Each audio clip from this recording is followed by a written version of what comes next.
Annyeong K-Drama Lovers, di video ini kita akan membahas episode 4 dari drama Korea terbaru yang sedang ramai diperbincangkan, yaitu Bon Appetit, Your Majesty. Drama ini diperankan oleh aktor Lee Chae-min sebagai Raja Ihon dan Lim Yuna sebagai Yeon Ji-young.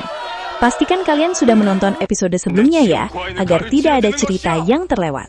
Yuk kita bahas keseruan di episode 4 ini. Sebelum lanjut menonton, jangan lupa subscribe channel ini. Episode ini dibuka dengan kompetisi yang menegangkan. Para koki diminta untuk membuat hidangan dengan makna bakti terhadap orang tua dengan bahan dasar tahu dan saus doenjang. Mereka harus berhasil membuat hidangan yang disukai oleh Ibu Suri Agung jika tidak ingin kehilangan salah satu tangannya. Raja Ihon sangat khawatir Ji-young gagal dalam kompetisi ini, sebab neneknya sangat pemilih dalam hal makanan. Pada kompetisi ini, Ji-young berencana membuat hidangan pasta doenjang yang sering dibuat oleh ayahnya. Mereka saling berebut bahan makanan di dapur istana. Ji-young selalu mendapatkan bahan sisa dari Koki Meng dan Koki Eum. Bahkan, dia tidak mendapat saus doenjang yang merupakan bahan utama dari kompetisi tersebut. Untungnya, kepala dapur istana membantu Ji-young mengambil saus doenjang yang masih ada di ruang penyimpanan. Ji-young juga mengambil sayur bayam yang baik untuk kesehatan tulang dan anemia yang diderita oleh Ibu Suri Agung. Di sana, Ibu Suri Agung meremehkan Ji-young yang belum kembali dari dapur istana, di saat koki lainnya sudah mulai memasak hidangan. Meski sangat khawatir, Raja Ihon meyakini Ibu Suri bahwa Ji-young akan membuat hidangan yang lezat dengan rasa yang belum pernah ada sebelumnya. Tak lama kemudian, Ji-young datang dan segera memulai membuat pasta doenjang sesuai rencananya. Sementara, Koki Meng dan Koki Eum memasak hidangan istimewa andalan istana kerajaan yang sangat disukai Ibu Suri. Namun, tiba-tiba, Ji-young mengubah menu hidangannya karena terpikir dengan cerita kepala dapur istana yang menceritakan bahwa sejak kecil, Ibu Suri Agung sangat menyukai sup doenjang buatan ibunya. Namun sampai saat ini, belum ada yang bisa membuat sup tersebut dengan cita rasa yang sama, sehingga Ibu Suri tidak pernah lagi memakan sup doenjang. Ji-young terus berpikir, bahan apa yang membuat sup doenjang begitu istimewa bagi Ibu Suri Agung? Tak diduga, Ji-young menemukan rahasia kelezatan sup doenjang berasal dari kaldu yang gurih dan segar. Kemudian, Ji-young berencana untuk mengambil bahan lain untuk membuat hidangan sup doenjang. Namun sayangnya, dia tidak diizinkan pergi ke dapur istana di saat kompetisi sedang berlangsung. Ji-young memohon kepada Ibu Suri agar ia diperbolehkan kembali ke dapur istana untuk mengambil bahan lain yang dia perlukan. Namun selir Kang Mok-ju meminta agar Ibu Suri tidak mengizinkannya. Raja Ihon tak tinggal diam. Dia mengingatkan Ibu Suri bahwa sejak awal tidak ada aturan yang melarang para koki untuk kembali ke dapur istana. Beruntungnya, Ibu Suri mengizinkannya. Karena tak punya banyak waktu, Ji-young meminta bantuan Gilgem untuk mengambil bahan rahasia yang ia butuhkan. Ji-young mulai memasak sup doenjang istimewa untuk Ibu Suri Agung. Secara diam-diam, selir Kang Mok-ju memerintahkan dayangnya untuk menghalangi Gilgem. Para koki lainnya hampir selesai memasak hidangan mereka, sementara Ji-young masih menunggu Gilgem yang belum juga kembali. Raja Ihon semakin cemas melihat situasi Ji-young. Tak lama kemudian, Gilgem datang membawa bahan yang diperlukan Ji-young. Ji-young terkejut melihat kondisi Gilgem penuh luka. Namun Gilgem meminta Ji-young untuk segera menyelesaikan masakannya dan tidak perlu mencemaskannya. Ibu Suri Agung merasa aneh dengan cara masak Ji-young yang memasukkan bahan-bahan ke dalam sup doenjang buatannya dengan cara yang belum pernah ada sebelumnya. Dayang-dayang berniat menghentikan Ji-young karena khawatir masakan yang dibuat Ji-young akan membahayakan Ibu Suri Agung. Mengetahui hal itu, Raja Ihon sangat marah.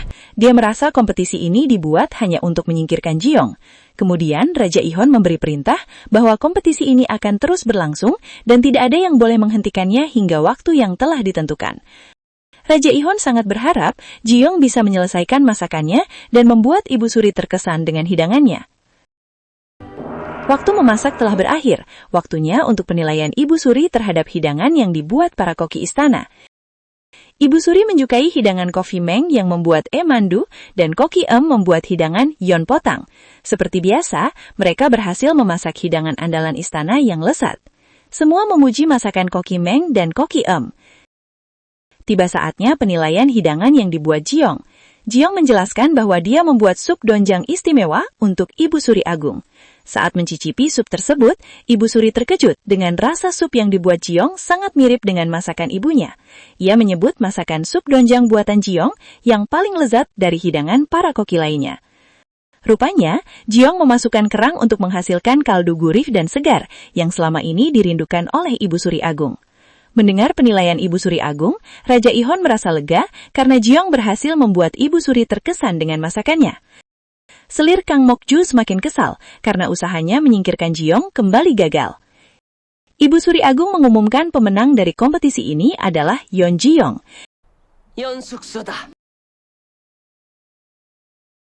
Kemudian Raja Ihon bersiap untuk menghukum para koki yang telah gagal. Di saat semua tidak ada yang berani menentang perintah Raja Ihon, Jiong justru nekat menyela dan memohon kepada Raja Ihon untuk mengampuni Koki Meng dan Koki Em. Raja Ihon sangat marah.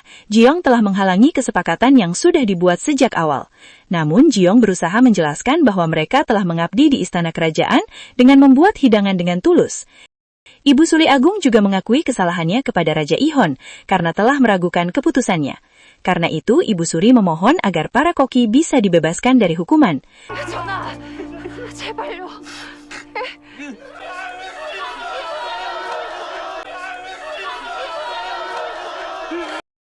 Raja Ihon akhirnya memutuskan untuk mengampuni para koki dan mengakhiri kompetisi ini. Setelah kompetisi ini, sikap para koki berubah menjadi baik terhadap Jiong, karena Jiong telah berani membela mereka di hadapan Raja Ihon. Mereka sangat kagum dengan Jiong yang tetap bersikap baik, meskipun mereka telah mengganggunya. Jiong penasaran dengan luka yang dialami Gilgem saat mengambilkan kerang untuknya. Gilgem menceritakan bahwa dia telah didorong oleh seseorang hingga terjatuh. Untungnya, dia dibantu oleh Gonggil sehingga wanita tersebut segera pergi, sehingga dia tak sempat melihat wajah wanita tersebut. Di sisi lain, Song Jae memberitahu Raja Ihon bahwa selir Kang Mokju yang telah menyebar rumor tentang Jiong kepada Ibu Suri. Mengetahui hal itu, Raja Ihon segera mendatangi selir Kang Mokju. Raja Ihon marah karena Kang Mokju telah membuat suasana istana menjadi gaduh karena ulahnya menyebar rumor palsu tentang Jiong. Selir Kang Mokju mengingatkan Raja Ihon agar lebih fokus mengurus kerajaan dibanding memanjakan Jiong yang mereka tidak ketahui dari mana asalnya. Bahkan selir Kang Mokju membahas kejadian yang dialami Ibunda Ihon saat digulingkan oleh Raja karena kesalahpahaman hingga meninggal dunia. Raja Ihon sangat marah terhadap selir Kang Mokju karena menyinggung kematian ibunya, hingga memicu kembali gangguan kesehatan mental Raja Ihon yang tak bisa menahan amarahnya. Rupanya ini adalah rencana Song Jae untuk membuat Raja Ihon menjauhi selir Kang Mokju. Dan ia kemudian mendatangi Jiong untuk meminta Jiong mengambil hati Raja Ihon. Jiong menolak permintaan Song Jae sebab dia tidak ingin membalas kebaikan Raja Ihon dengan cara menggodanya. Saat menyiapkan makan malam, kepala dapur istana memperingatkan para koki agar menyiapkan hidangan dengan baik, tanpa kesalahan. Sebab saat penyakit Raja Ihon kembali kambuh, dia sangat sensitif dalam hal apapun dan bertindak kasar. Mendengar kondisi tersebut, Jiong merasa emosi tersebut muncul karena luka akibat kepergian ibunya yang mengenaskan.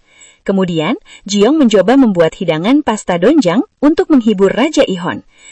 Saat mengantar hidangan tersebut, Jiong berusaha ceria untuk mengurangi amarah Raja Ihon. Ia berusaha membujuk Raja Ihon agar mau mencicipi hidangannya. Ternyata usahanya berbuah hasil. Raja Ihon menikmati hidangan tersebut. Jiong merasa lega karena Raja Ihon kembali tenang seperti biasanya. Jiong mulai bercerita bahwa pasta doenjang adalah masakan yang sering dibuat oleh ayahnya. Ia sangat merindukan ayahnya dan ingin kembali ke dunia asalnya. Namun dia telah kehilangan buku Mangun Rock yang telah membawanya ke zaman ini. Mendengar hal itu, Raja Ihon penasaran dengan buku Mangun Rock yang dimaksud Jiong. Raja Ihon akan meminta pasukannya untuk mencari tas milik Jiong yang telah dia buang. Karena penasaran, Raja Ihon meminta Jiong untuk menceritakan dirinya di masa depan. Namun Jiong memilih untuk tidak memberitahu Raja Ihon, sebab dalam sejarah ia dikenal sebagai raja yang zalim karena telah menghabisi para pejabat yang terlibat atas kematian ibunya, dan ia akan dilengsarkan dari istana kerajaan. Rupanya, Raja Ihon selalu mencatat hidangan yang dibuat oleh Jiong ke dalam buku catatan miliknya, yang ternyata merupakan awal dari buku Mangun Rock tersebut berasal. Tiba-tiba saja, pengawal melaporkan bahwa Lee Jang-yun yang merupakan saksi kunci atas kematian ibunya telah hilang. Raja Ihon meyakini bahwa hilangnya Yi Jang-han berhubungan dengan para pengkhianat yang tidak ingin kejahatannya terbongkar. Episode 4 ditutup dengan Raja Ihon yang merasa frustasi atas rahasia di balik kematian ibunya yang hingga saat ini belum ia ketahui. Ji-young diminta untuk menyiapkan hidangan untuk Raja Ihon yang sedang mabuk. Ji-young merasakan kesedihan begitu dalam yang dirasakan oleh Raja Ihon. Tiba-tiba saja Raja Ihon terbangun lalu menciumnya. Apakah ini awal dari perjalanan cinta mereka? Yuk kita bahas episode selanjutnya di channel K-Drama Entertainment. Bye-bye-bye!